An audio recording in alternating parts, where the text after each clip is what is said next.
All right, Sapper Traders, welcome on back. And here with that, allow me just a quick moment. I forgot to even plug my freaking microphone in here. Should be good to go across the board, though. I think that all of us could hear me here.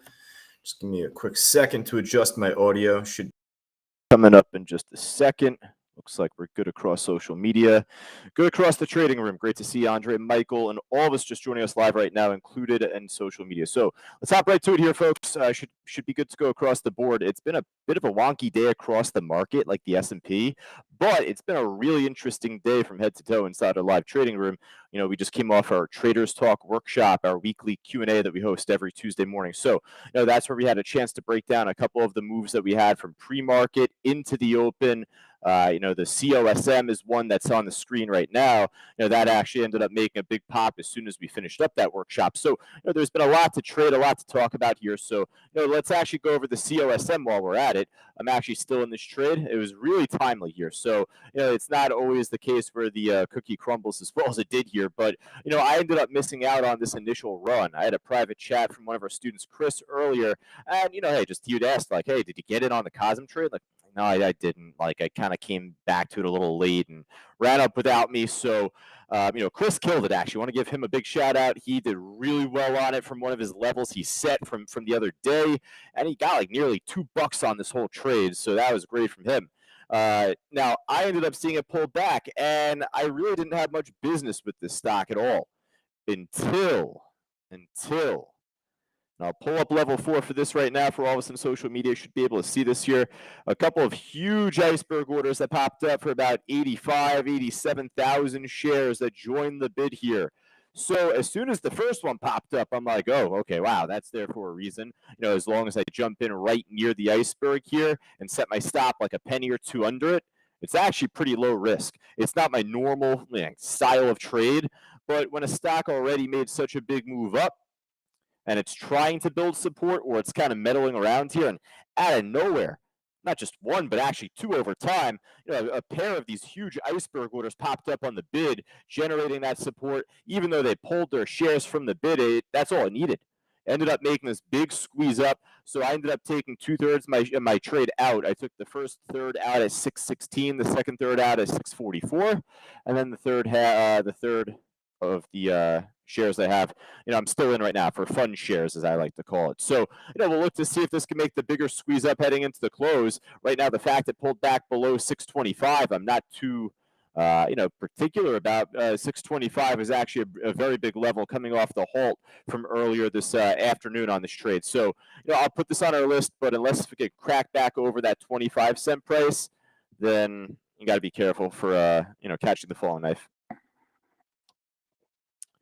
All right, so, you know, we have the COSM trade, the BIAF, it's number 1, may as well, you know, start from the top now, but BIAF, wow, this one ended up making a big push up as well, but, you know, I thought I was going to miss out on this trade. I thought it was already up too much by the time I turned over to it, and there was no real pullback by the time I was looking for it, so unlike the other one, you know, I didn't get that pullback really, kind of just meddled near the highs, and now it's trying to push back up again.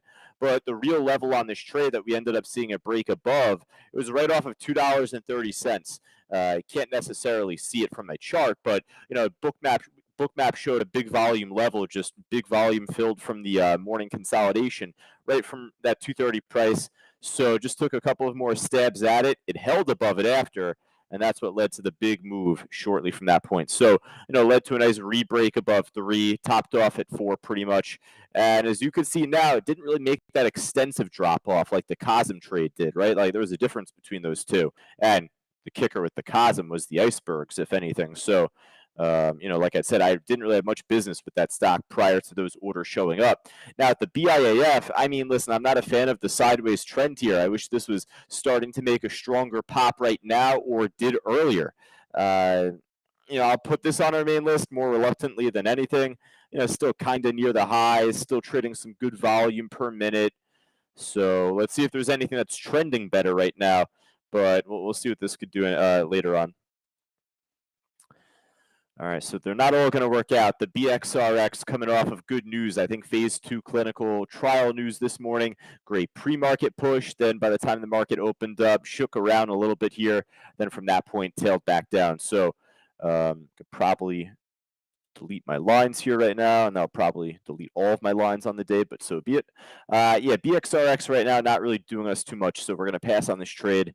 You could probably say the same on the GROM. It's still teasing us here for a break over 3, a pop and a run. 316 was the opening print, so if it does crack over 3 here, then 316 would be your next big level. But I'll write this down for the side list. I'll come back to it perhaps by the end. It's just been a tease. I don't want to get caught watching this when there's just better trades out there right now. All right, so my dyslexia is getting in the way here. Let's keep moving. At the OTRK, had a nice pop once again this morning, but kind of fizzled out right there, so pass. PXMD, familiar name, kind of a former runner, just making a nice little move up once again today. CBay kind of near the highs right now. It almost looks like a buyout right now. I doubt it is, I'm just saying, but it's just pretty slow. And that runs us right into TGTX. Wow, look at this. Really strong move right now. Breaking new high of the day right now on the way up towards 1450. Also breaking highs just over the last week and a half, 2 weeks. So, looks pretty clean to me here. I'll definitely add this to our watch list. I don't have this for my book map just yet, my level 4. So after we finish up this meeting, I'll look to pull up level 4. We'll paste the link in there for all of us inside the live trading room. Little segue right there for all of us on social media. Just make sure if you're interested in joining us for our live trading room, just join us by going right down to the link on the green banner below the stream. But we keep on. TGTX looking pretty good here on the way up towards 1450. All right, let's see what else we got here. My scanners keep refreshing on me here. I don't see much else that looks like a familiar name. I got Bed Bath Beyond, perhaps. This IOVA I clicked on because it's not as much a familiar name. It's like just kind of like a former runner from years past, but it's actually making a nice little move back up right now as we're talking. It's got a good book. It's trading about 16,000 shares per minute.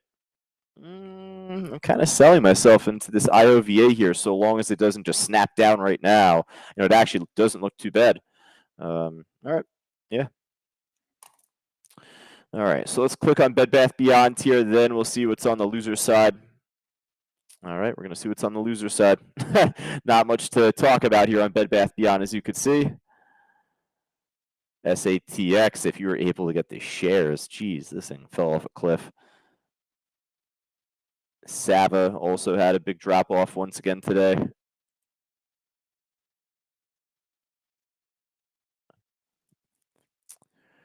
All right, let's see, folks, if there's anything else looking good. Familiar name brand, stock, anything that looks like kind of stand out here.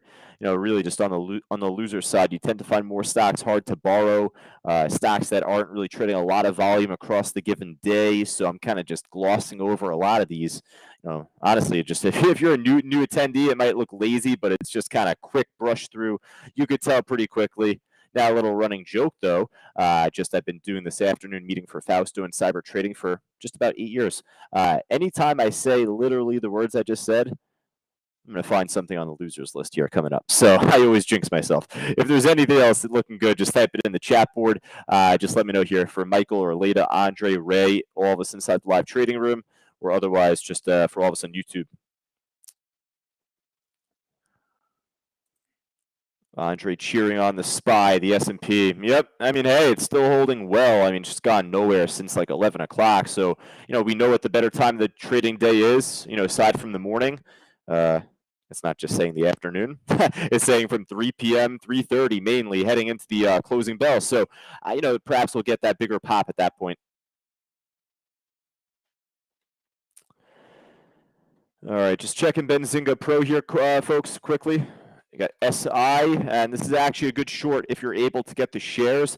It's hard to borrow on TradeStation, but if you're on Thinkorswim or IB or Webull, whatever, hey, just double check. And even on TradeStation, I didn't check myself on this. Check to see on TradeStation if you're able to get the shares to short it. So that's a possibility as well. But SI, Silvergate, it's been a familiar name of late, so I'm actually just kind of checking it more from Benzinga, and it's technically down enough on the losers list here at some point here. So there we go. I jinxed myself. There we go. There's our one, right? All right, so SI. Bill saying SPY first ETF celebrating 30-year anniversary this week. Ooh, that's kind of interesting. Yeah, SPY has a lot of history to it. Long while back, I looked back on the monthly chart. I didn't realize it was like from like basically like the 90s. And I think even like earlier than that, Bill, if I'm not mistaken. I had to go back even longer. Nick says, GNS worth watching around 450. Let's take a look. Nah, you don't want to follow this right now. Steady down off the highs. Doesn't look too appealing right there.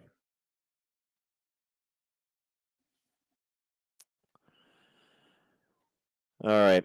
So, folks, we're going to call it for right now. Hey, for all of us on social media, Facebook Live or YouTube, once more, if you're interested in joining our live trading room, just go right down to the link on the green banner below the stream. If you have any questions for us here, just prior to joining us, or just otherwise, just feel free to shoot me a quick email. I always like to post my email at the end of these streams. Josh@c2trading.com is the handle. But otherwise, for Leda and Grant, Andre, Ravina, and all of us just there live right now, Bill and Nicholas included. Rich will be on the mic taking you going into the close. I'll be here till 4 o'clock, though. I'm on coaching calls from 3 to 3:30, 3:30 to 4 p.m. So, hey, hopefully we catch a nice runner here, folks. Teamwork makes the dream work. So I look forward to chatting with you folks shortly. Take care.